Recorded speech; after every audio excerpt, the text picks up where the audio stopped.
Hola, buenas noches. ¿Cómo les va? Bueno, lo primero que quiero saber es si se escucha bien o no se escucha.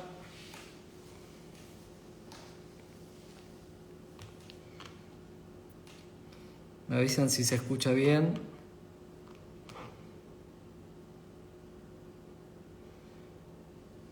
Buenas.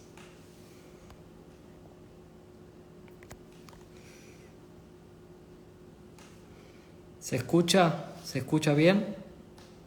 Perfecto. Gracias. Bueno.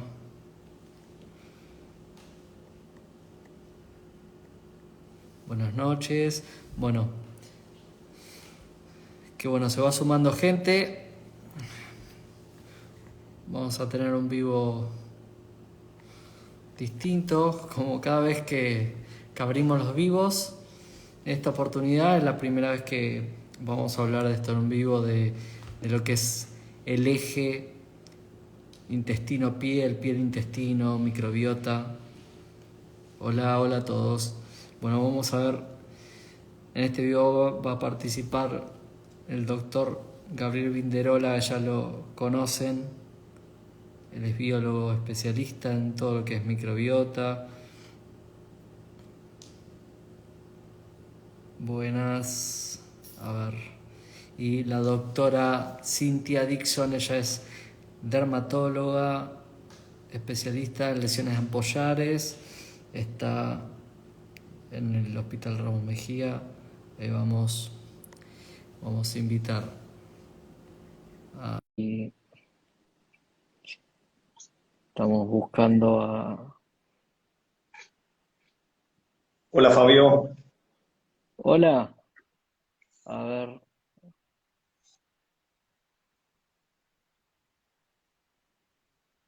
Gaby, ¿cómo estás? ¿todo bien? Todo en orden. Hace rato que no teníamos vivo, che. La verdad. Una aclaración, soy químico, no soy biólogo. Bueno, es verdad, verdad. Siempre me equivoco yo. Bueno, hola Fabio, Cintia, ¿cómo te hola va? Gabriel, Buenas noches. Cintia, ¿cómo va? Yo sí ¿Cómo soy va? dermatóloga, así que viene esa no. presentación. Bueno, ¿todo bien? Todo muy ¿Todo bien. bien? Acá, con las tareas hechas. Muy bien, así me gusta. Bueno, ante todo, quisiera aclarar, porque van a empezar a surgir preguntas, que hace un tiempo largamos preguntas para que la gente vaya formulándolas y ya tenemos todo un cronograma de punteo y preguntas que fuimos eligiendo. Si sobra tiempo, se contestarán preguntas que vayan apareciendo en el camino, pero no se enojan si quedan preguntas colgadas, ¿no? Bien, bueno, quería agradecerle a los dos por la participación de este vivo. Ya hace un tiempo había hecho un vivo con Cintia, que habíamos visto todas las relaciones de las lesiones en piel que tenían que ver con el aparato digestivo y había surgido esta inquietud en cuanto al eje piel-intestino que Cintia tiene experiencia, por eso es que decidimos armar este vivo. Así que bueno, muchas gracias Gabriel y Cintia por participar. No sé si quieren agregar algo antes de arrancar con las preguntas o vamos directamente al hueso. No, bueno, agradecer, lo veníamos postergando este vivo por una cosa o por otra, habíamos puesto varias fechas entre nosotros y bueno, se pudo dar, así que buenísimo. Sí, Sí, sí, no, más que agradecer y bueno, tal vez hacer un poquito una introducción de lo que queremos hablar, ¿no? Antes de, de hacer las preguntas, decir, por ejemplo, de qué hablamos cuando hablamos de un eje intestino-piel, ¿no? No sé si les parece, o como para abrir un poco la charla. Eh, Esto tiene que ver con enfermedades cutáneas específicamente que tienen vínculo con una alteración intestinal, es decir, alteración fundamentalmente de la microbiota intestinal, que eso puede hablarnos muy bien Gabriel. Ustedes saben que la piel y el aparato gastrointestinal son los mayores nichos ecológicos que tenemos en todo el cuerpo humano. hay muchos millones de bacterias, virus, parásitos, hongos, pero mayormente bacterias, que viven en esos dos nichos ecológicos, que son los que nos vinculan y nos separan al mismo tiempo del exterior, es decir, el aparato gastrointestinal a través de lo que ingerimos y la piel a través de todos los contactantes, los cambios de temperatura, los cambios de ambiente. Entonces tenemos muchos gérmenes que viven ahí haciéndonos bien, en un equilibrio, para protegernos de un montón de agresiones externas, y que cuando alteramos eso, cuando se produce esa disbiosis, que es la alteración entre los gérmenes buenos y los gérmenes malos, me corrige Gabriel si lo defino mal, es donde se produce la enfermedad, ¿no? El desequilibrio. Y hay muchas alteraciones de la microbiota intestinal que se ven reflejadas en enfermedades de la piel. Más o menos como para hacer una introducción. ¿Y cómo se comunica el aparato digestivo con el aparato cutáneo? A través del sistema inmunológico, básicamente. Es su vía de comunicación. Cintia, una curiosidad mía, vos tal vez lo tenga más claro, ¿desde cuándo se empieza a hablar de que lo que sucede en la piel podría tener un origen en el intestino, y desde cuándo se empieza a hacer también un abordaje desde el intestino? O si uno dice, bueno, cuando esto empezó hace, no sé, solo cuando la gente venía con un problema de piel, nos concentramos en la piel y no pensábamos en el intestino, o desde tal año empezamos a pensar y empezamos a... ¿Cómo fue un poco el cambio, este La verdad paradigma que si hubo? esto es histórico, pero simplemente por una cuestión de, histórico me refiero a hace muchos años del siglo pasado ya, del siglo XX, porque era básicamente un vínculo que la gente nos comentaba clínicamente: mire, tengo esto en la piel, pero al mismo tiempo o tengo diarrea o tengo constipación o las cosas me caen mal. Pero no vinculábamos que era una alteración de la microbiota, porque no sabíamos lo que era la microbiota. Era una asociación clínica.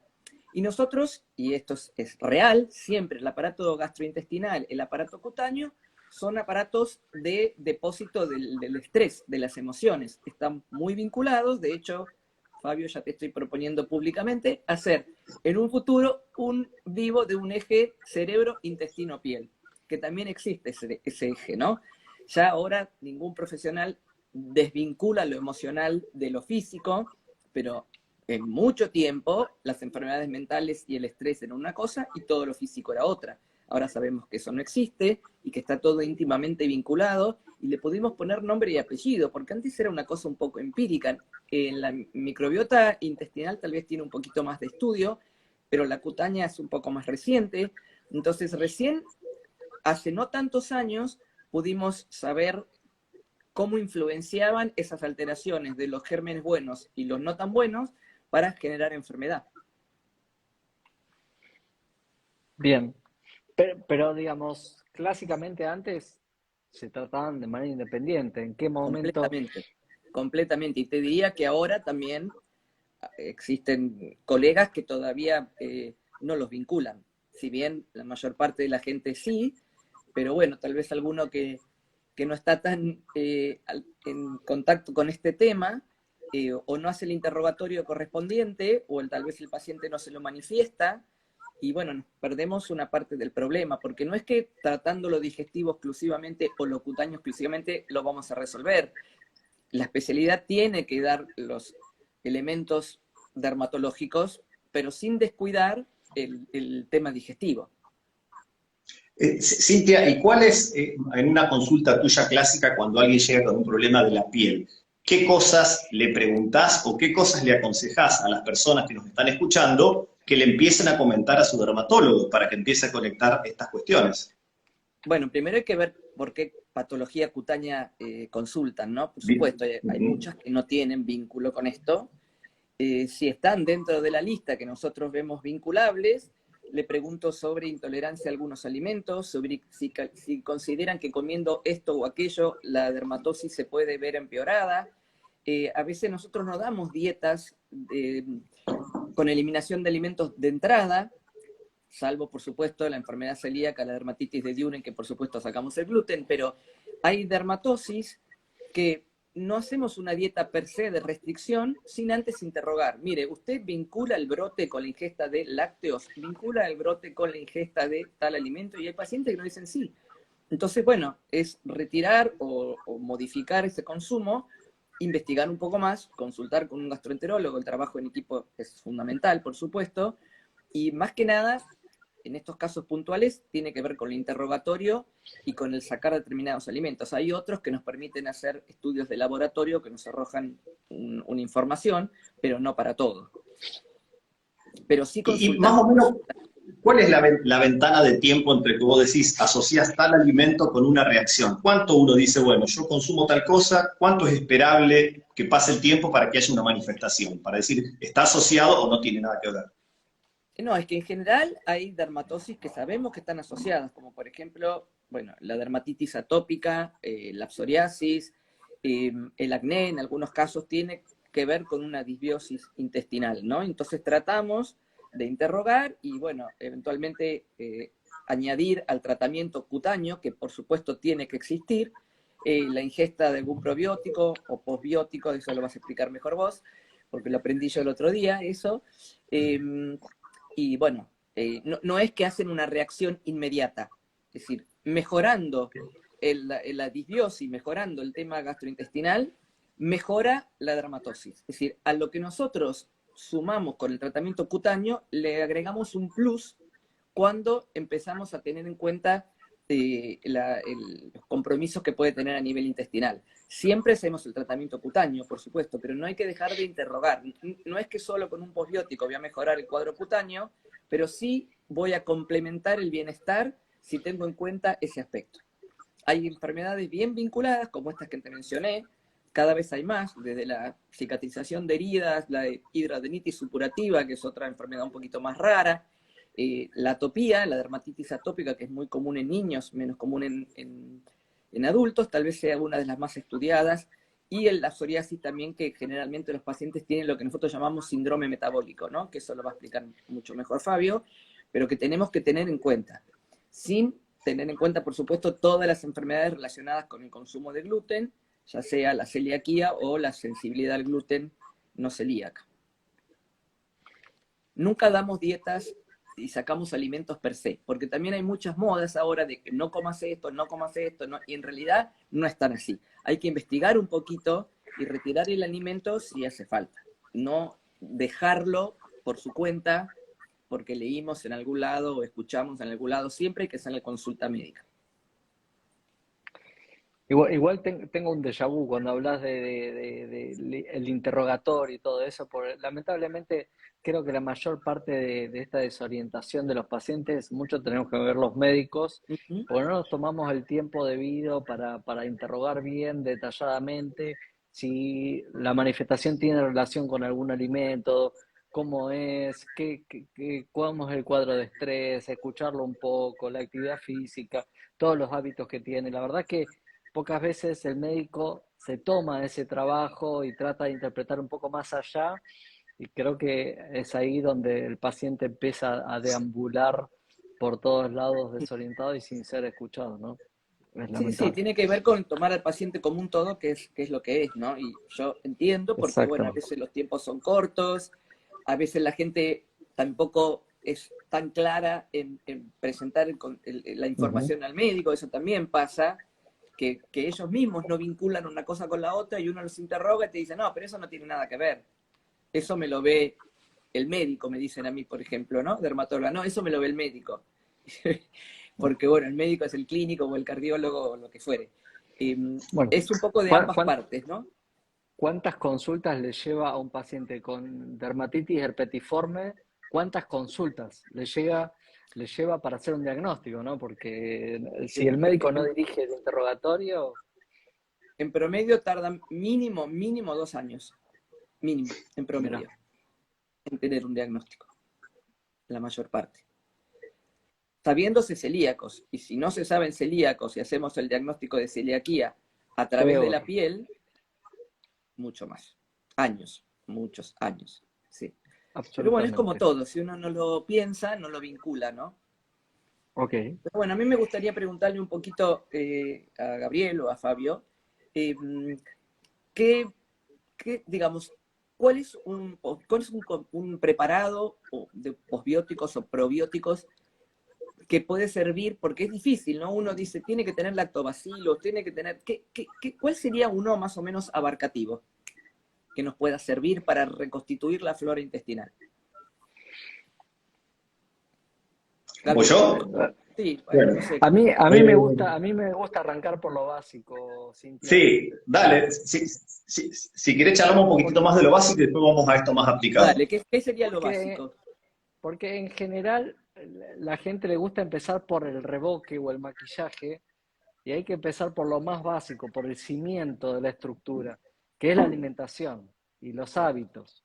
Perfecto. Eso hacen y constituyen cómo es la microbiota. O sea, tener una dieta rica en fibras, en frutas, verduras, leguminosas, cereales integrales, eh, la actividad física, disminuir o evitar el hábito tabáquico, el alcohol, todo esto hace un cimiento para que la microbiota sea lo más sana posible y obviamente, lo hemos escuchado a Gabriel en más de una oportunidad, con todo lo que tiene que ver, que se sabe que es ideal, el parto vaginal, el amamantamiento, tratar de evitar antibióticos de manera innecesaria.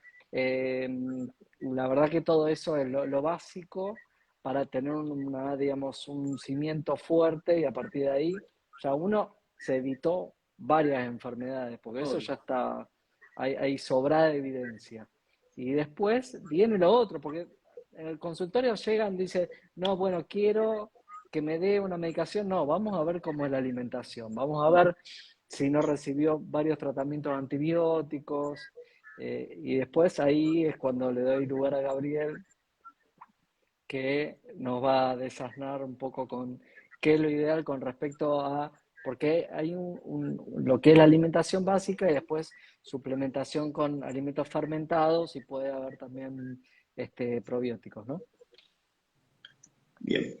Es como dice Fabio, si yo tuviera la alimentación ideal, entrenaría, descansaría, no tendría estrés, no tomaría antibióticos, difícilmente necesito un probiótico. Tendría una microbiota funcional que estaría funcionando a tope de su capacidad. Yo no la podría mejorar con nada. Pero esa no es la situación por lo general. Una persona que, como vos sabrás, Cintia, tiene una afección a la piel, viene con un derrotero de cosas que no atiende tal vez la alimentación porque la vida nos lleva a eso, porque tiene que tomar antibióticos, porque los antibióticos son necesarios, porque nos sacan las papas cuando hierve, cuando tengo una infección. No podemos decir no a los antibióticos. Pero tal vez toma antiácidos, los antiácidos también pueden producir disbiosis, y está estresado y duerme poco y no hay tiempo para entrenar, entonces uno dice, bueno, esa cuestión que se manifiesta en la piel puede ser ayudada por una suplementación temporal, porque no es que uno va a tener que tomar un probiótico para toda la vida, con un probiótico o un prebiótico, que vamos a definir qué son. Son palabritas muy parecidas, una con O, una con E, prebiótico, que además acá hay dos opciones, hay dos caminos. Yo lo podría pensar en aplicarlos directamente donde está esa afección, o yo podría pensar en ingerirlos y que el efecto que hay en el intestino repercuta, la antiinflamación, el intestino repercuta en la piel. La mayor cantidad de evidencia está en probióticos y prebióticos de consumo oral. Es decir, no los voy a colocar directamente en la piel, sino que los voy a ingerir. Cuando hablo de probióticos, hablo de microorganismos. Cuando hablo de prebióticos, hablo de ingredientes que son esencialmente 3 o 4. La inulina, los galactoligosacáridos, los fructooligosacáridos, que van a estimular a las bacterias buenas del intestino. ¿Qué es lo que dice la bibliografía? Encontré un review del año pasado que analizó de forma global cuáles fueron los microorganismos que se dieron y qué efectos se dieron. Para que ustedes vean que esto no es tan nuevo, el primer estudio se hizo en el año 1961. Personas que tenían acné, 300 personas que tenían acné, consumieron durante 3 semanas una mezcla de Lactobacillus acidophilus y Lactobacillus bulgaricus, y al 80% de esas personas les disminuyó el acné. Por supuesto que en los años 60 teníamos una microbiota muy diferente a hoy. Sabemos que con el paso del tiempo nos hemos ido industrializando, hemos perdido la comida casera, es decir, yo estoy seguro que la microbiota hoy es mucho peor que en los años 60, por eso me sorprendió la alta tasa de respuesta, el 80% de las personas mejoraron el acné. Los estudios siguieron, y si uno ve al día de hoy, hay bastantes estudios hechos, pero ¿cuál es el primer problema que uno se encuentra? Las bacterias que se usaron en esos estudios que demostraron eficacia para acné, para dermatitis atópica o para rosácea, son bacterias de laboratorio, es decir, que se usaron en los estudios y nunca vieron la luz comercial, es decir, no están disponibles en ningún lugar del mundo. Ese es el primer problema. Bacterias que se usaron, demostraron efectividad, no están disponibles. El segundo problema que nos atañe a nosotros es que muchas de las bacterias, otras bacterias que se usaron y se demostraron efectividad, no están disponibles en Argentina, porque tenemos un mercado probiótico muy reducido. Vos te cruzas a Brasil, a Chile, a Paraguay y las encontrás. ¿Qué quiere decir esto? ¿Que me voy a quedar cruzado de brazos y no le voy a dar una oportunidad a un probiótico? No. Los probióticos tienen lo que se llaman mecanismos compartidos. Distintas cepas de la misma especie pueden producir el mismo efecto. A ver, yo acá tengo un menor grado de certeza. Si yo, en vez de usar el Lactobacillus rhamnosus que usó este estudio, utilizo otro Lactobacillus rhamnosus, probablemente pueda esperar menos efectividad, pero tal vez me puedo dar la sorpresa que son más efectivos que lo que no se estudiaron, porque una cuestión es lo que se estudió y otra cuestión es lo que resulta en la práctica clínica.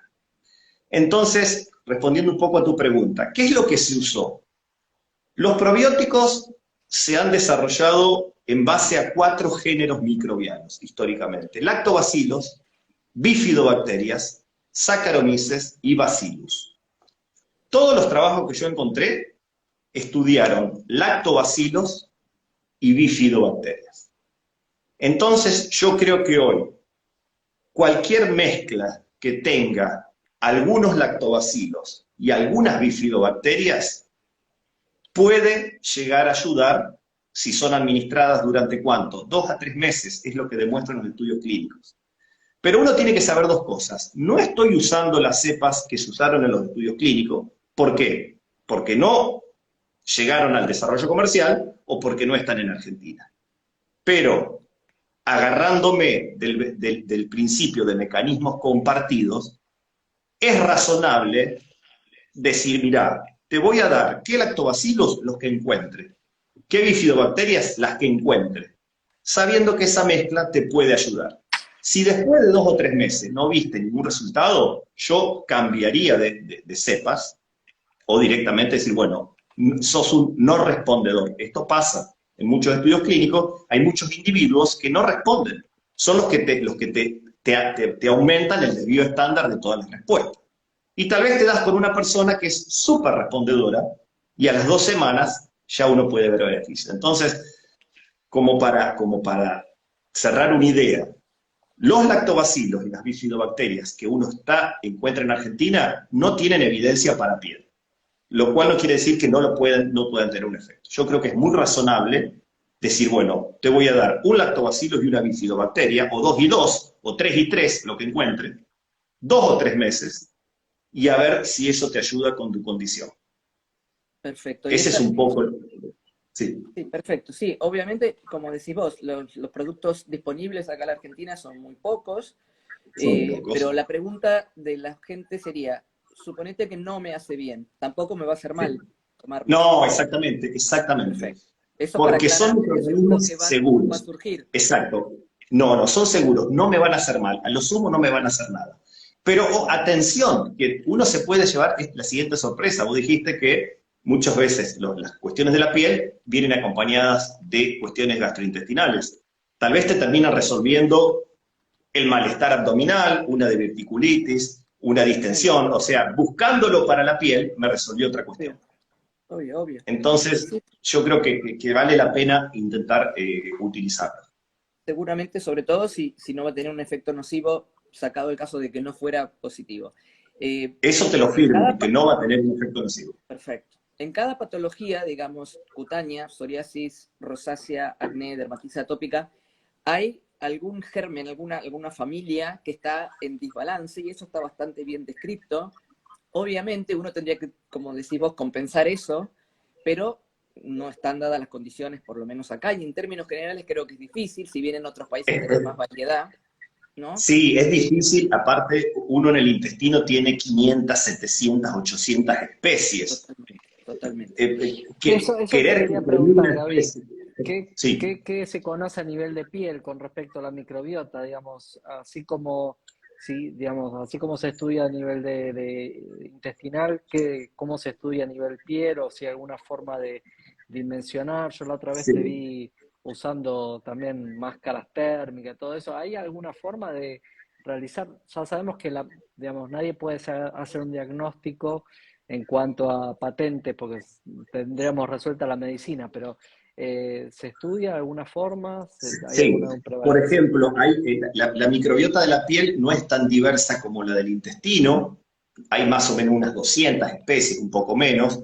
Y por ejemplo, en acné, generalmente una de las bacterias más preponderantes es una que se llama Cutibacterium acnes. Ujú. Y en el acné no es que aumenta esta bacteria, sino que lo que aumenta son diferentes cepas. Y este es un concepto un poco difícil para las personas. ¿Qué es una cepa? Yo tengo una especie que se llama Cutibacterium acnes, pero hay como diferentes linajes. Entonces hay ciertas cepas o ciertos rimotipos que son los que se asocian al acné. En la rosácea, por ejemplo, el que está aumentado es Demodex, que es como un ácaro, que si uno lo ve al microscopio tiene la forma de un monstruo de la Guerra de las Galaxias de los años Muy 70. feo, y se mueve bien todas las patitas y todo.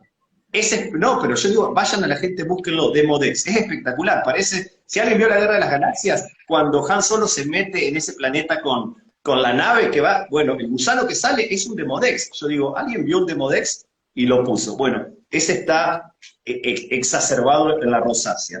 Y lo que me llamó la atención, y esto conecta un poco con el intestino, es que en el cáncer de piel está aumentada una bacteria que se llama Fusobacterium, que también está aumentada en cáncer de colon.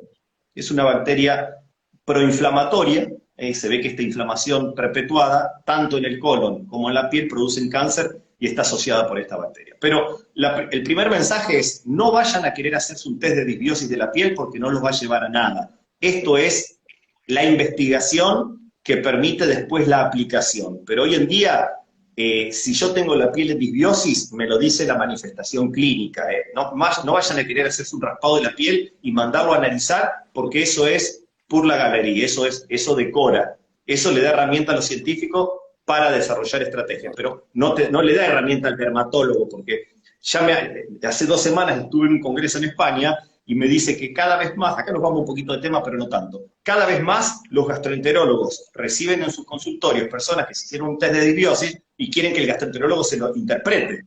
Y le hacen perder un tiempo enorme con algo que no tiene que ser. Espero que no le pase lo mismo a los dermatólogos, que te vengan con No, el no, test no. de disbiosis de la piel No, no y todavía. Por ahí no, después de este no vivo pueden. viene. No, igual, Bueno, Y por con, eso. lo que y con decís vos, 200 o $300 menos en el bolsillo, ¿no? sí. Bueno, 400 salen en España. Sí. enganchando con lo que decís vos, no hay que pedir un test de disbiosis, ni hisopados, ni biopsias, Exacto. nada para ver la microbiota cutánea, que como vos decís es un poquito menos diversa, pero tiene cosas particulares, como estos ácaros Sí. que dan impresión cuando uno los ve, no podemos creer que viven en nuestra piel.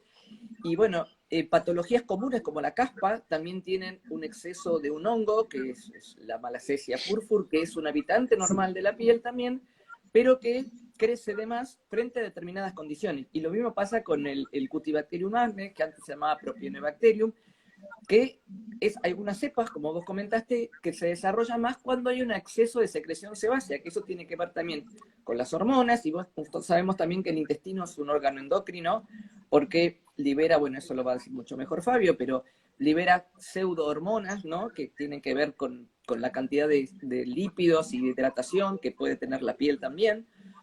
Y hablando un poquito de esta de inflamación, justamente la alteración de la microbiota, tanto cutánea como intestinal, genera un proceso proinflamatorio. Y este estado favorecedor de la inflamación es lo que después genera la enfermedad.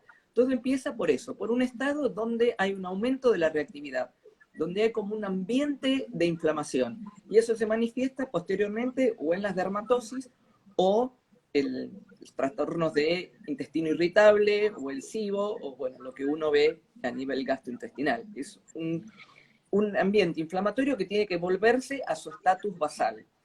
Y con lo que ustedes hablaban, claramente que la alimentación y todos los hábitos saludables es mucho mejor, y también eso cuenta para la piel. Si bien la microbiota cutánea se repara más fácil que la intestinal, porque si uno, por ejemplo, tiene una quemadura o una abrasión o se pone una sustancia que lo desequilibra, tardamos menos tiempo en recuperar la microbiota cutánea que una microbiota intestinal cuando uno toma un antibiótico. De todas maneras, hay que tratar de evitar cremas con antibióticos que no hagan falta en la piel, que la gente siempre tiene tendencia mucho más fácil a ponerse una crema que a tomar una pastilla. Se inhiben un poco más de tomar algo por boca que colocarse algo en la piel. Total, es una cremita.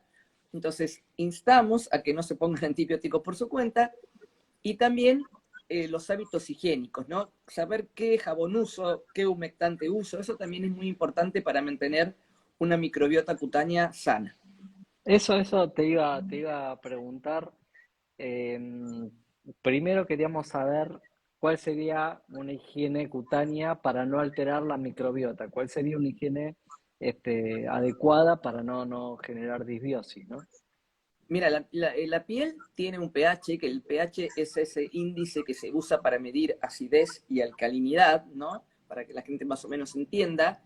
El pH va del 0, que es lo más ácido, al 14, que es lo más básico. Un pH neutro sería 7. Entonces la gente dice, tengo que usar un jabón neutro, interpretándolo como un jabón de pH 7. Pero la piel tiene un pH 5.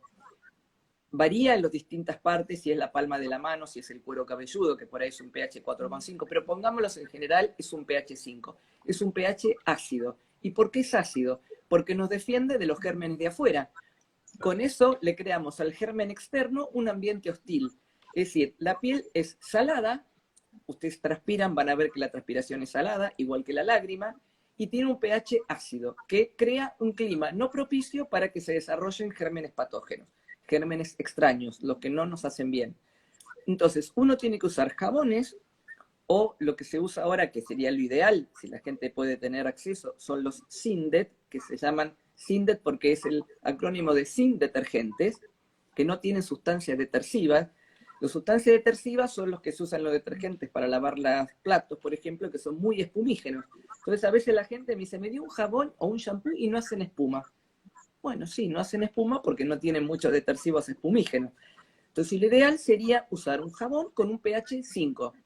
Hay uno, que no voy a decir la marca comercial, que es muy común, que se vende en los supermercados, que tiene un pH adecuado al pH de la piel. Y si usamos un shampoo, tendría que ser también entre 4,5 y 5, no el pH neutro, que es el pH 7. Cintia, esto me parece re importante lo que estás diciendo, y yo no lo tenía en mente, y tampoco nunca reparé que un jabón me diga el pH, que soy químico, que tenga. Esto es algo que está... No se usa el pHímetro para medir la piel, No, Gabriel. No, calculo que no, pero pues ya te veo básicamente haciendo historias midiéndote el pH. sí, no es seguramente importante lo que... tampoco lo van a informar en las cajas, por supuesto, pero bueno, todos los Sindet que se venden en el mercado de marcas más o menos reconocidas tienen un pH adecuado al pH de la piel, y hay un jabón cremoso muy conocido que también viene en pan y viene en líquido, y hay shampoos y cremas de ese jabón que es más o menos económico al alcance y tiene un pH afable a la piel. Pero ¿qué es lo que tendría que buscar uno en la etiqueta para saber que tiene pH 5? Si no dice pH, ¿qué es lo que va a decir? Sí, es una buena pregunta. Bueno, ya Sí. después lo podemos postear. Sí, Si es no. una buena pregunta. No sé qué tendría que tener, pero en realidad tienen poca información con respecto a eso. Claro, Sí. Sí, porque quizás sí, se debería exigir, ¿no? Porque así como hay ahora el detalle de la etiqueta de los alimentos debería decir pH Totalmente. Sí. del, Y bueno, ¿no? tenemos que tener una ley del etiquetado, ¿no? Que es lo que Exacto, uno la ley está del bregando, etiquetado. que realmente debería incluirlo.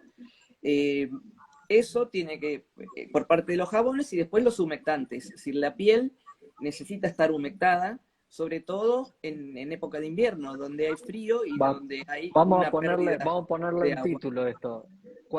¿Qué productos sí, qué productos no, ¿no? Bueno, ¿Cuáles sí y cuáles no, Cintia? digamos, humectantes, los que tengan vitamina A, vitamina E, esos son buenos humectantes. Antes se usaban todas cosas muy pesadas, que tenían mucha lanolina, mucha vaselina. No es necesario tener productos densos. ¿Por qué? Porque lo que a nosotros nos importa es que el producto activo, el principio activo del humectante llegue a la parte más baja de la epidermis, a la última capa, no se quede en la superficial. La primera capa, que es una capa de células muertas, que se llama capa córnea, si el producto, la molécula es muy densa, no puede transportarse. Entonces nos queda la piel encerada, bien brillante, pero no logramos la humectación de abajo hacia arriba, que es lo que uno necesitaría. Eso hay que explicarle a la gente, que porque sea fluida, el producto no quiere decir que no lo vaya a humectar. Después, la base tiene un poquito que ver con el gusto del que lo usa. Bueno, se lo hago un poco más gel, un poco más liviano, pero en realidad los principios activos fundamentales, vitamina A, vitamina E, en la gente más grande, urea al 10% por lo menos, es un humectante muy importante y que se puede combinar si uno hace un preparado. El ácido láctico, digamos, hay muchos humectantes buenos, se puede poner aceite de jojoba, se puede poner ácido hialurónico, por supuesto, todo depende si es corporal o si es facial. La microbiota, así como es individual de cada individuo, cutánea e intestinal, y cambia con respecto al sexo hombre-mujer, cambia con respecto a la edad, no es lo mismo si sos un bebé que si sos un anciano. En la microbiota cutánea en el adolescente es la que está más revolucionada porque empiezan a tallar las hormonas. No es lo mismo si vivís en el campo, si vivís en situación de calle, si vivís en ámbito urbano. Si todo esto nos cambia, y también en el caso de la piel, cambia de acuerdo a la zona. Las zonas seborreicas, que es la clásica zona T, la zona del escote, la zona superior de la espalda, tiene una microbiota. Las palmas y las plantas tienen otra. El cuero cabelludo tiene otra. Los pliegues, axilas, pliegue de codo, parte posterior de la rodilla, que son las llamadas zonas húmedas, tienen otra. Entonces, fíjense, es un poquito complejo todo, ¿no? Pero bueno, obviamente los humectantes se pueden usar en toda el parte del cuerpo y tal vez las palmas y las plantas necesiten un humectante un poquito más denso con un vehículo más pesado.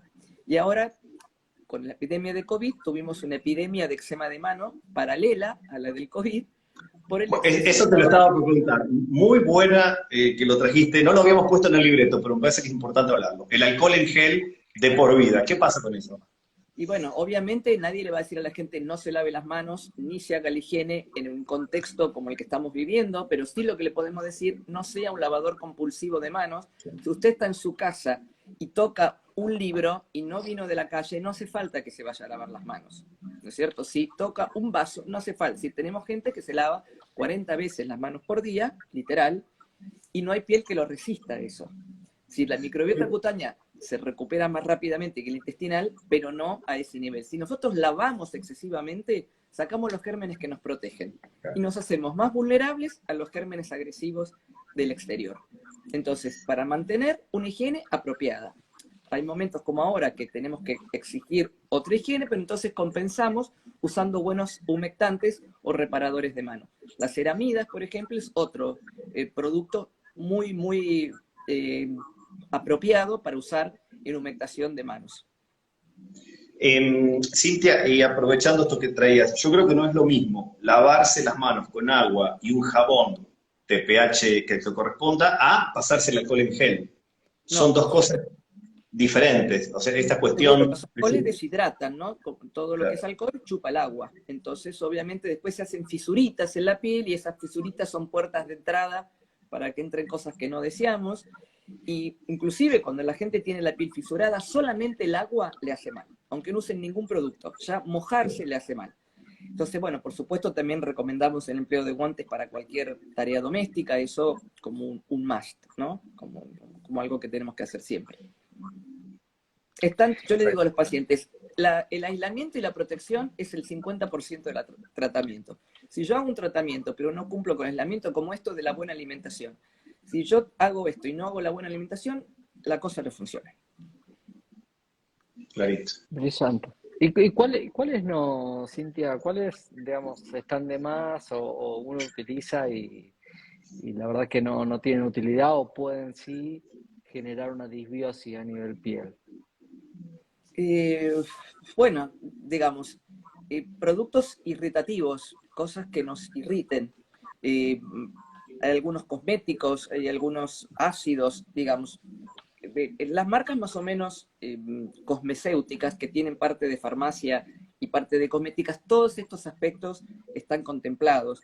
Y con respecto a los probióticos, justamente no hay probióticos, ni siquiera en Estados Unidos, la FDA, que sería el equivalente a nuestro ANMAT, tiene aprobados probióticos de uso médico. Todos los probióticos están en los cosméticos que no tienen que pasar por esa autorización de la FDA. Es decir, uno va a ver geles, sueros que dicen adicionados con probióticos, que me explicó Gabriel que no son probióticos, sino son postbióticos, porque no es la célula viva, sino que es un lisado de la célula viva lo que deriva. Pero bueno, cumplen una función también. Impecable, Cintia. Porque me enseñaste vos. Porque tuve que preguntar. Yo dije, ¿qué es un...? No, no es un probiótico, me dijo, es un posbiótico. Pero cumplen una buena función. Eso está Sí, sí, porque aprobado para la industria cosmética farmacéutica. No hay un medicamento que uno pueda comprar con un descuento que sea un probiótico cutáneo. Sí hay, bueno, intestinales que ayudan a enfermedades cutáneas, pero no algo que uno se pueda poner en una crema, por lo menos por ahora. No sé, sí. de acá en un futuro si se hará. O Igual sea, es bueno esto que trajiste a colación. Los probióticos son de venta libre. Eso no quiere decir que no haya un profesional de la salud que te los indique, que te los sugiera. Pero a mí en una farmacia no me van a pedir una receta para venderme el probiótico. Están ahí, lo puedo comprar como puedo comprar un suplemento de vitamina C. Otra cuestión son los preparados magistrales, donde la farmacia tiene el probiótico en cantidad en una bolsa y el dermatólogo le dice, ponele tanto, de tanto, de tanto, de tanto, y ahí me lo formulan y me los ponen en una cápsula. Pero si el probiótico ya está encapsulado, es de venta libre. Yo lo puedo ir, lo agarro, paso por la caja y lo compro. Por supuesto, un nutricionista, un gastroenterólogo, un dermatólogo me lo puede indicar, pero eso, Fabio me corregirá, es diferente a decirme, dame tu obra social, porque no entran por obra social ni nada de eso, son venta libre. bueno, porque todavía Tan no son libre que se reconocidos ofrecen por como internet. medicación, ¿no?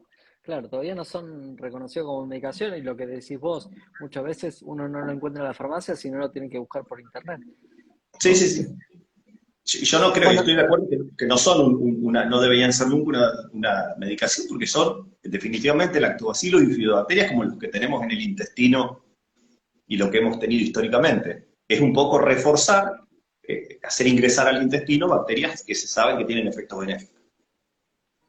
bueno, a ver, habría que ver, ¿no? Porque si uno empieza con trabajo de investigación fuerte, donde está mostrado el beneficio, quizá, digamos, uno podría empezar a considerar esto como una medicación, ¿no?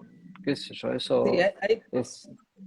esto me lo podrás decir vos, Fabio. Hay unos trabajos para alopecia areata, que ahora se puso un poquito de moda la alopecia areata, por algún caso público que hubo, eh, que es esa alopecia autoinmune, que a algunas personas les afecta en gran cantidad, que pierden todo el cuero cabelludo. Hay algunos trabajos americanos que hacen un trasplante de materia fecal con dadores sanos para tratamiento de la alopecia areata, que se puede hacer por vía endoscópica, se puede hacer llegar al intestino del receptor, algunos por sonda.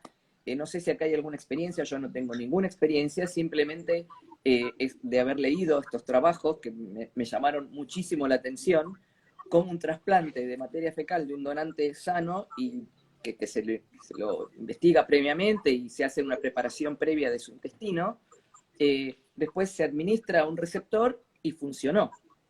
Sí. Es una cosa Sí, así tuvimos bastante... un vivo muy interesante, Cintia, con respecto, pero hay una sola aplicación clínica hasta ahora, el resto son todos trabajos de investigación.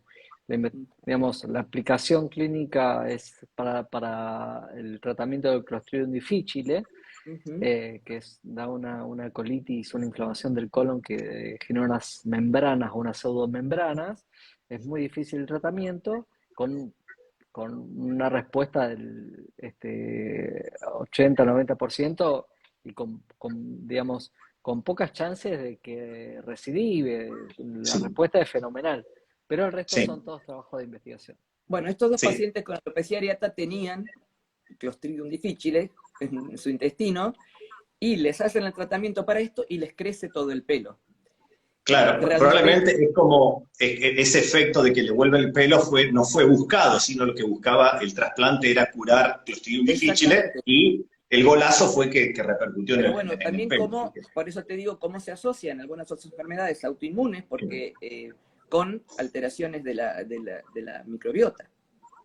sí, Yo, yo estoy convencido que nosotros estamos todo el tiempo viendo la punta del iceberg y sí.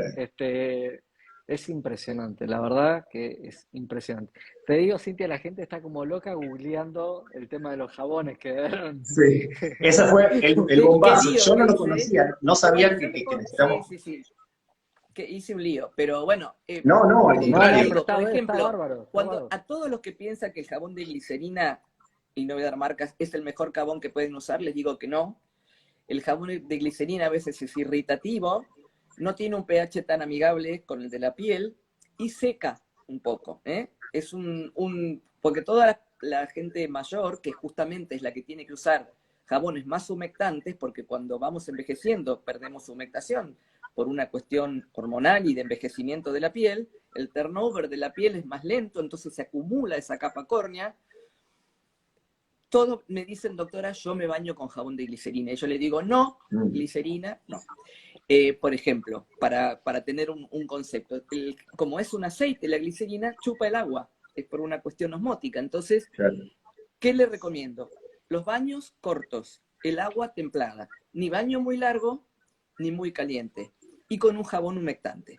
Eso sería lo recomendable, y después, de rutina, usar un humectante corporal. Hombres y mujeres, no solamente las mujeres.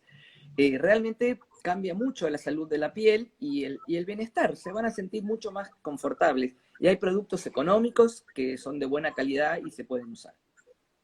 Entre la cantidad de Excelente. comentarios, dice por fin una dermatóloga que habla del pH. Bueno, es que esto la verdad Algo. que todos los dermatólogos hablamos del pH, no yo solamente. Todos los dermatólogos lo tenemos muy claro eso. Y bueno, ya les digo, Buenísimo. los Index son jabones más caros, son productos más caros, pero hay jabones que se venden en el supermercado que son mejores que otros.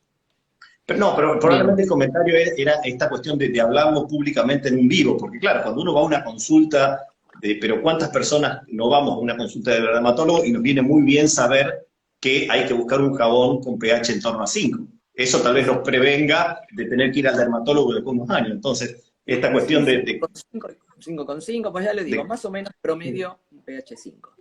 Bueno, el De tema de hecho, también no todos los médicos se manifiestan bien en el consultorio, a veces también es eso, ¿no? No se expresan bien y eso no lo entiende el paciente. Así que está bien, esto le llega a la gente, el mensaje me parece sí, mira, así que está como bueno. vos preguntás, Fabio, cómo se alimenta, nosotros preguntamos cómo hace su higiene, eh, cómo se humecta, es decir, eso es importante porque es el día a día y digamos, es el bienestar. Cuando dice, yo quiero verme la piel bien, y yo siempre le digo, una piel sana luce bien. Después le agregamos un montón de cosas, pero primero hay que encontrar el equilibrio.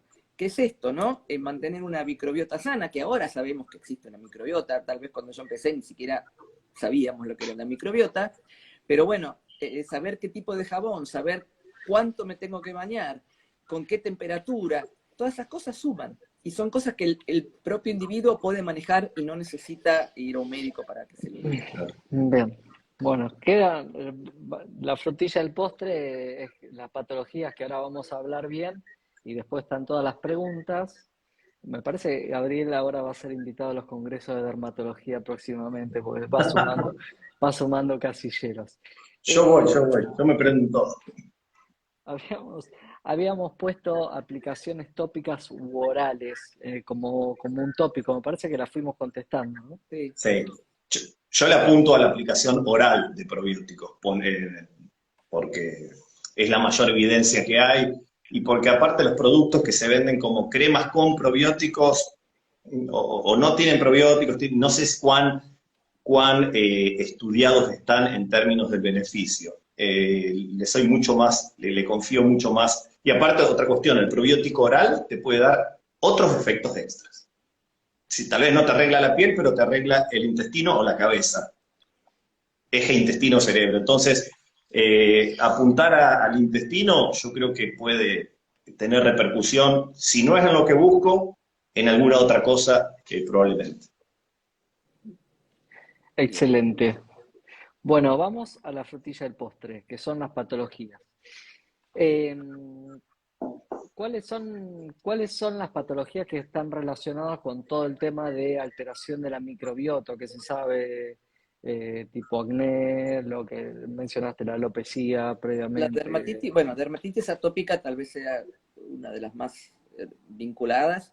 El acné, la rosácea, la psoriasis, la caspa, que bueno, es la dermatitis seborreica, pero es una caspa un poquito más modificada. ¿No? Cicatrización de heridas, hasta algunos trabajos de cáncer también, que uno no se quiere poner en esto porque es como abrir un paraguas, pero digamos, y tal vez confunde a la gente, ¿no?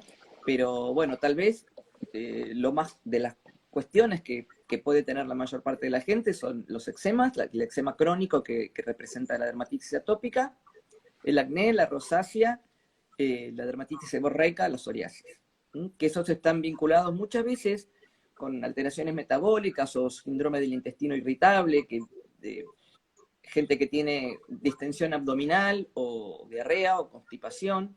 Y bueno, interrogar un poquito sobre eso también. En la psoriasis se da mucho esto de síndrome metabólico, alteraciones de los lípidos, etcétera, sumada a la patología, que es una patología que tiene un componente genético y un componente epigenético, y tiene un mecanismo inmunológico también. Como verán, siempre terminamos con la inmunidad, ¿no? Siendo actor y vinculante en estas cosas. Y así como la inmunidad nos defiende de lo externo, a veces también se confunde y nos genera un daño. Por eso, bueno, las enfermedades autoinmunes, ¿no? y autoinflamatorias. Venimos con una inmunidad dada de nacimiento, que es la inmunidad innata, que nos va a proteger de lo primero, antes de que hayamos estado en contacto con algo, y después vamos adquiriendo de acuerdo a lo que va. Ahí veo la urticaria, sí, la urticaria también, sobre todo la urticaria crónica, ¿no? Hay urticarias agudas y tenemos también las urticarias crónicas, que son definidas así clásicamente, que son las que duran más de 6 semanas.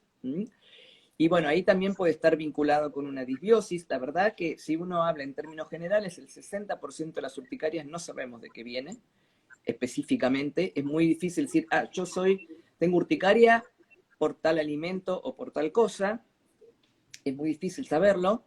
Las urticarias crónicas ya hay todo un protocolo de análisis para pedir, pero si somos sinceros, casi la mitad no llegamos a saber de qué viene, y se hace un tratamiento básico con antihistamínicos, y la dieta que se da básicamente es para evitar el consumo de alimentos liberadores de histamina. Hay alimentos que cuando los ingerimos liberamos histamina, que es este mediador que nos hace formar la roncha, ese abón, esa cosa roja que pica. A veces no pica tanto, pero en las urticarias crónicas, pero está. Y entonces, ¿qué le decimos? Mire, trate de no comer tantos pescados y mariscos, huevos, frutillas, frutos secos, es decir, alimentos liberadores de histamina, algunos lácteos. Y me dice, pero yo soy alérgico al pescado. No necesariamente, a lo mejor dentro de un año come pescado y no le pasa nada. Pero mientras que esté brotado, trate de no comer alimentos que ayuden a liberar la histamina. Sí, muchas veces, Cintia, vos sabés que hay alimentos que son ricos en histamina, porque la fermentación genera histamina en el mismo alimento y se ingiere grandes cantidades de histamina. Y muchas veces, ante patologías digestivas, fracasa o está disminuida una enzima que se encarga de metabolizar esta histamina, entonces se produce un ascenso Claro. inclusive hay algunos estudios de cefalea muy importantes, de migraña, pacientes migrañosos que no encuentran la causa, o estos pacientes que se brotan, decís vos, por ejemplo, que luego de consumir alimentos fermentados o bebidas fermentadas y generan este tipo de reacciones. Tiene que ver con una disminución de la deaminoxidasa en el intestino y aumenta de manera brusca después La de la ingesta de circulación de alimentos. histamina en sangre.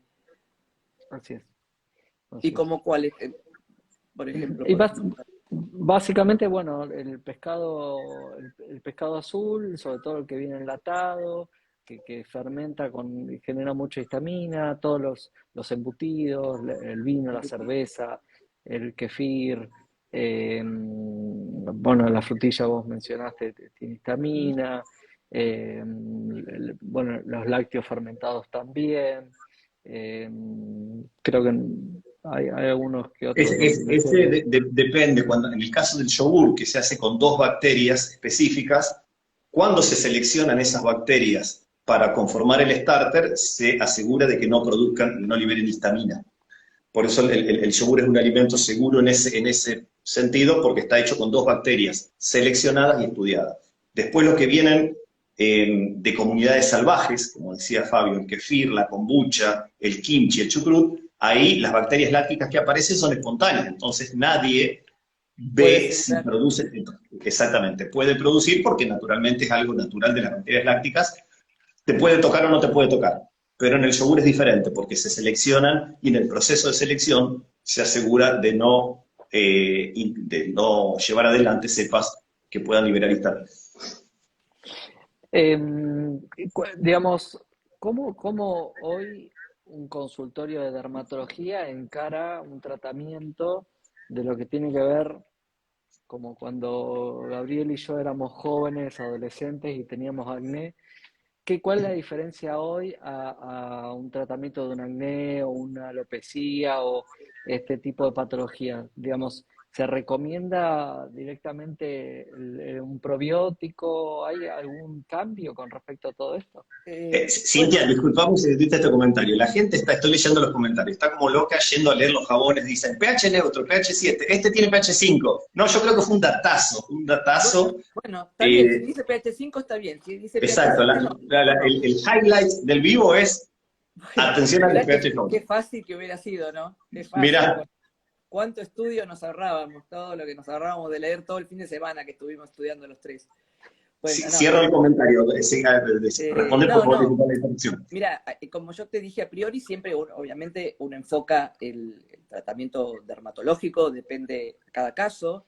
Antes se usaban muchos antibióticos, ahora tratamos de usar menos, porque en realidad los antibióticos en el acné funcionan más como antiinflamatorios que como antibióticos, entonces, y funcionan mientras que uno los usa y no te dan un beneficio a largo plazo, a veces los tenemos que usar, pero tratamos justamente por esto, y en general los médicos, en general creo que cada vez estamos tratando de dar menos antibióticos si no es estrictamente necesario, que sería un buen concepto. Y después, bueno, dieta, decir, bueno, usted no coma esto, esto, esto, no, pero yo siempre interrogo, ¿usted algún alimento, cuando vos te brotás, y si te dicen, mira, yo como chocolate, yo como mayonesa, bueno, entonces restringamos el consumo. La leche, los lácteos a veces en algunos tipos de acné pueden empeorarlo, pero a priori no damos una dieta restrictiva. Vamos evaluando, aparte hay muchos tipos de acné, del acné que tiene el punto negro y el comedón, hasta el acné quístico, hasta, bueno, viste, es enorme la paleta, pero si vos me preguntás, ¿todo paciente con acné se va con una dieta? No. ¿Todo paciente con acné se va con un probiótico? No. Pero bueno, interrogamos un poquito, sí. Y siempre, bueno, Excelente. recalcando esto, ¿no? Del hábito saludable. En general el acné es una patología más de adolescentes, si bien ahora cada vez vemos más acné en el adulto. Pero bueno, todo depende del grupo etario donde se presente y qué tipo de acné. Del acné mínimo hasta el acné inflamatorio o el acné severo. Bien. Gaby, fermentados, con respecto a esto, no has leído nada, ¿no? Hay algunas asociaciones también por esta cuestión de que ayudan a modular la inflamación intestinal, hay trabajos de asociación, yo creo que pueden ayudar, y siempre, por ahí uno termina escuchando los lácteos, hay una idea que sigue dando vuelta, los lácteos son inflamatorios. La palabra lácteos es una palabra muy amplia, bajo el paraguas lácteo cae la leche, la manteca, la ricota, el queso sardo y el yogur. Hay que ir punto por punto. Si el yogur algo tiene evidencia es que es antiinflamatorio. Entonces, hay que ser más específicos. Yo creo que ahí los lácteos fermentados, el yogur, el kefir de leche, hay que dejarlos aparte, creo que cuando uno habla de lácteos en general, porque si tienen evidencia es por ser antiinflamatorios y por proveer microorganismos parecidos a los de los probióticos, así que yo creo que ahí pueden tener un lugar. Sí, yo creo que lo que uno tiene que tratar es no ser tajante con una dieta o de retirar un alimento a priori, así como, porque ahora está muy de eso, no como harina, no como lácteos, no como carne, no como nada, básicamente. Bueno, ir orientándonos un poquito, investigar un poco, tratar de buscar un sentido a la indicación que damos.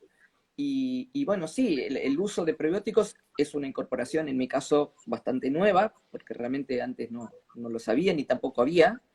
Y me parece algo bueno como para incorporar así en un curso corto y evaluar si mejora, siempre manteniendo el tratamiento dermatológico, por supuesto, pero es un poquito interrogar el todo, ¿no? No solamente lo digestivo, sino lo emocional. Nosotros sabemos que la piel, el aparato gastrointestinal y tal vez el aparato respiratorio son los tres órganos de choque donde más se manifiestan, ¿no? Las emociones. Entonces, eh, interrogar un poquito qué le pasa, en qué situaciones se le presenta esto, con qué empeoro, con qué mejoro. Y bueno, eso nos da una idea a los médicos para hacer un abordaje un poquito más integral y obviamente trabajar en equipo y derivar. Pero si uno no interroga y no sabe, ni siquiera tiene ese índice de sospecha para hacer la derivación a quien Obvio. corresponde. Si Exacto, yo ni lo exacto. pienso, ni voy a imaginarme que un gastroenterólogo me va a poder ayudar. Ujú. Entonces, si uno tiene ese índice de alarma mínimo, decir, esto no es solo dermatológico, esto tiene que ser algo más, entonces ya tenemos un punto de partida para hacer la cosa mejor. Te hago consulta con respecto a mi especialidad, Cintia, porque ya lo hemos escuchado, el tema de la rosácea y el Helicobacter pylori, y qué más con respecto a sobrecrecimiento bacteriano, disbiosis, digamos, ¿hay algún estudio con respecto a sobrecrecimiento bacteriano y alguna manifestación en piel? Sí, sí, bueno, está bastante asociada la rosácea, no en todos los pacientes, pero digamos, si uno, porque la rosácea también tiene varios estadios, ¿no? Uno puede tener una rosácea eritematosa, que es solamente la del cachete colorado, que uno se pone colorado cuando está frente a una fuente de calor, o si toma cualquier estímulo vasodilatador que haga que nuestro vaso se dilate, que es un medicamento, la forma normal de perder calor, ponerte colorado cuando uno hace ejercicio, o si está cerca de una estufa, o si toma sol. Bueno, todos nos ponemos colorados frente a determinados estímulos. La gente que tiene rosácea le queda esa rémora, ese colorado permanente y no se blanquea cuando cesa el estímulo. Entonces es ese antifaz coloradito. Después puede tener vasos dilatados, ya se le ve como unas venitas, como unas cositas coloradas que ya quedan fijas. Y sobre eso puede venir todo el componente inflamatorio, como granos tipo acné y bueno, otro tipo de lesiones, picazón, a veces algunas escamitas, bueno, que cuando hay escamas está más asociado al Demodex, es una forma también de ver, porque no solamente tenemos la disbiosis con el intestino, sino que también en algunas rosáceas hay un sobrecrecimiento de Demodex. ¿Mm? Entonces, hay un test, eso sí, que se puede hacer un test cuando uno sospecha una demodecidosis o una rosácea con mucho Demodex para ver si usa un producto para controlar eso. Se hace un test muy fácil, que es poner una gotita, de esas la gotita para pegar, se le pega un portaobjeto arriba, que es esos vidriecitos que se usan para mirar el microscopio, se despega y ahí queda, y ahí lo llevamos al microscopio y ahí vemos ese alien que dijo Gabriel, con sus patitas y todo moviéndose, que da un poco de impresión, pero cuando tenemos sobrecrecimiento, lo vemos en ese test, ¿no? Si no, no se presenta. La muestra que tomamos no hay una cantidad excesiva.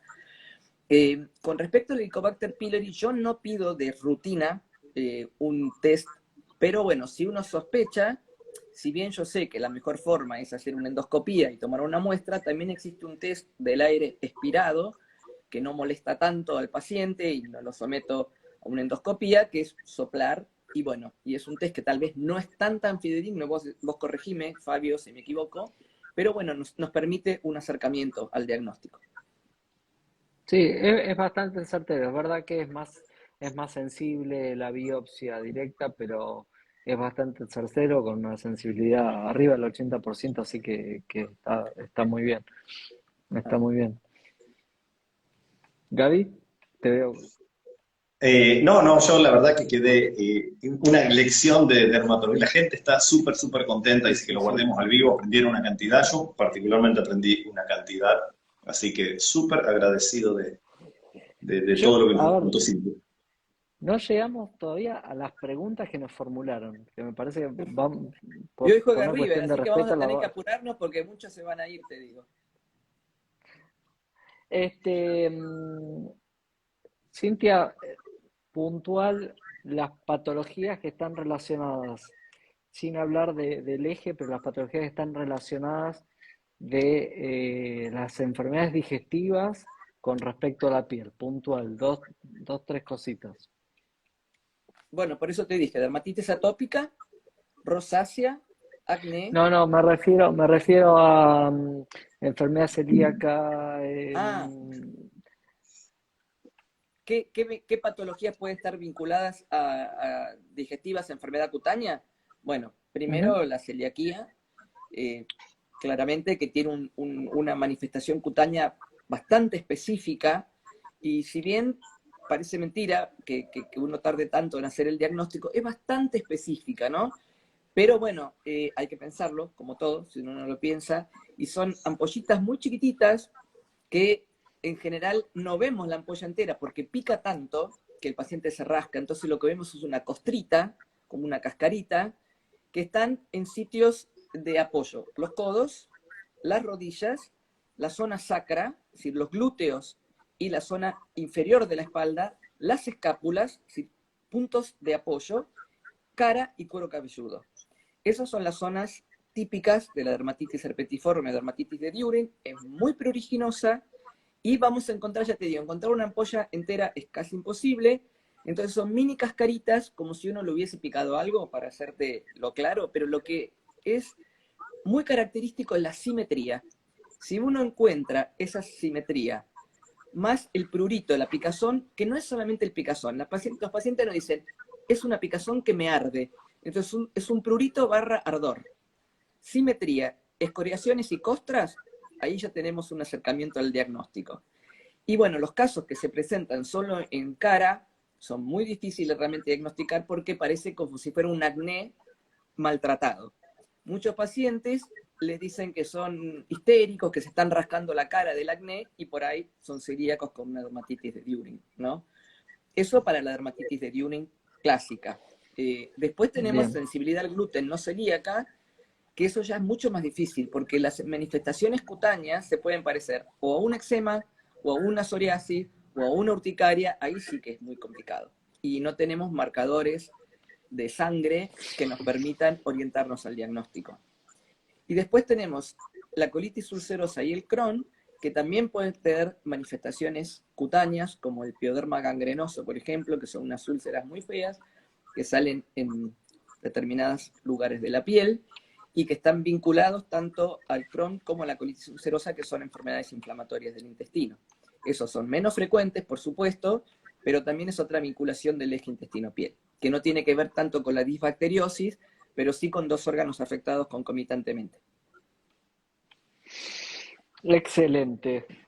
Bueno, iremos aprendiendo con el tiempo por ahí si úlceras, aumento de permeabilidad, Claro. disbiosis en enfermedad inflamatoria, después terminan generando también trastornos en piel, que Exactamente, justamente es lo que vos decís, aumenta la permeabilidad del intestino, pasan cosas que no tienen que pasar, que tendrían que quedar del lado de afuera, eso va al torrente sanguíneo, impacta en distintos órganos, uno de ellos la piel.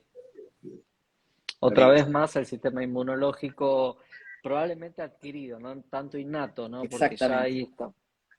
Sí, el Bien, innato más de las enfermedades autoinflamatorias, que bueno, ese es otro capítulo difícil, re difícil, muy absolutamente. difícil, y bueno, y Donde, gracias a Dios donde menos frecuente.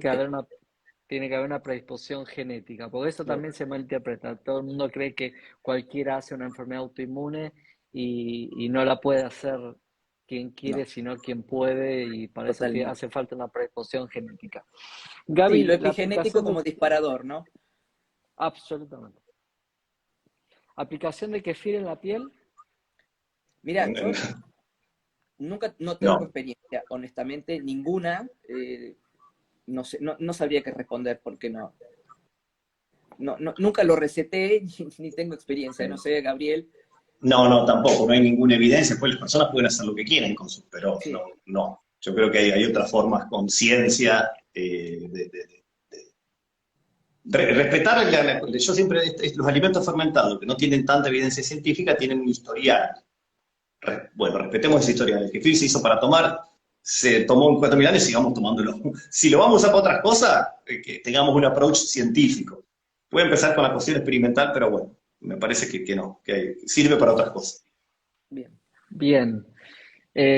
Cintia, me parece que vas a tener que hacer un vivo de dermatología porque están No, no. apareciendo una cantidad de... Este, yo me ¿Sabés? presto, Esto de la soy el fama, sabés que moderador no y es lo está. mío para nada, Ya solamente lo sé, Fabio, ya lo porque sé, vos me lo ya lo pediste, sé. pero Pero aparece como es el herpes, aparecen todas las patologías dermatológicas, la gente está desesperada. sí, no, no, Cintia, el herpes Cintia, no tiene que ver con el intestino, ¿es no es tu la primer típica vivo de gripe. Instagram? ¿Cómo? No, no, ¿Es tu no, primer no, vivo? ya hicimos. No, ya hicimos Ah, uno de celiaquía, pero bueno. no, Si no, yo te impecable, escribo todo, Fabio, y lo decís vos. impecable. No le gustan las cámaras, Cintia. No me gustan las cámaras, no, no, no. Pero a la gente le gusta que Prefiero el esté, ámbito entonces está académico, bueno. pero me adhiero a esto porque me gusta más el ámbito académico, por eso te digo, pero me adhiero a esto porque me parece que Fabio tiene muchísimos seguidores y realmente es útil. Y así como hay tantas cosas en Instagram de opiniones que tal vez no, no son tan válidas y la gente adhiere a un montón de cosas, también está bien que de vez en cuando nosotros aparezcamos por lo menos para dar una, una opinión, ¿no? Nuestra, del punto de vista nuestro. Es decir, la medicina no es absoluta, pero bueno, tenemos bastantes recursos, la ciencia en general no es absoluta, pero bueno, nosotros hablamos de cierta experiencia y de ciertos estudios que son ineludibles y bueno, creo que es una opinión válida, ¿no? Y esto de trabajar en equipo, que a mí me encanta, porque no se puede trabajar solo. Para eso estamos en redes, Cintia, justamente para eso estamos en redes. A mí me quedan dos, tres preguntas más. No sé si lo extendemos o Yo a interrumpimos. las 6:15 tengo que conectarme a un Zoom. Los dejo si Ah, no bueno. están charlando ustedes. No, no, no, no, no, no, no, no, no. No, esto Eh, la cantidad de preguntas da para otro vivo. Vamos a hacer una parte 2. yo quiero Vale. saber si es Zoom o es Peña, No, porque... no, no, no. Te mando la cosa. Tengo una charla para la gente microbiana. No, no, Bueno, miércoles yo de creo, junio. vamos a invitarlos a ustedes dos al Congreso de Dermatología también para, Ah, nada, porque esto, bueno, el yendo. año pasado con Fabio hicimos una reunión en la SAGE de piel e intestino, sí, ahí empezó Brillante, hermosa. ahí empezó el vínculo y es importante que las sociedades de las distintas especialidades nos vayamos vinculando, ¿no? Y bueno, y incorporar otras personas de la salud como Gabriel o gente que todos trabajamos en salud, cada uno en su especialidad, ¿no? Sí, era hora que Excelente. empezamos a aprender que el individuo es un conjunto digamos, de mecanismos y no todo está limitado a un solo órgano, porque ahí era el problema. Pero bueno, creo que de a poco vamos avanzando y vamos abriendo la cabeza cada vez más. Bueno, la verdad que, Cintia, mil gracias. Sé que Gracias a ustedes, un gusto siempre estar con ustedes. Aprendí lo que son los posbióticos y unas cuantas cosas más. Así que un placer y Fabio, como siempre, muchísimas gracias por la invitación. bueno, Se viene gracias. una segunda parte segura porque la cantidad de preguntas y comentarios de la gente le escuchó muy, la solidez que tiene Cintia para hablar, fantástico. Así que súper agradecido. Gracias a ustedes, gracias a ustedes. Gaby, mil gracias también por sumarte, como siempre. Así que sé que el tema te gustaba y hace rato Me que encanta, queríamos me hacer esto, encanta, así que, me bueno, encanta. mil gracias A y seguir estudiando, que siempre es beneficio para todos. Y a seguir conectando Bueno, con la eso. piel, el Obvio, intestino, los obvio, probióticos, los prebióticos. Así que obvio. bueno, Y ahora la bárbaro. próxima ponemos el cerebro y las emociones. ¿Qué les Dale, parece? metemos un cuadrito más. Listo, un desafío nuevo. Excelente. Bueno, mil gracias a los dos y Gracias a nos estamos ustedes. viendo. Gracias. Buenas Gente, noches buenas para todos. noches. Más de 500 Adiós. personas conectadas, más que un congreso Impresionante. regular, así que Sí, espectacular. sí, Muy bueno. Bueno, buenas impresionante. noches para todos. Bueno, Gracias. Hasta luego. Adiós.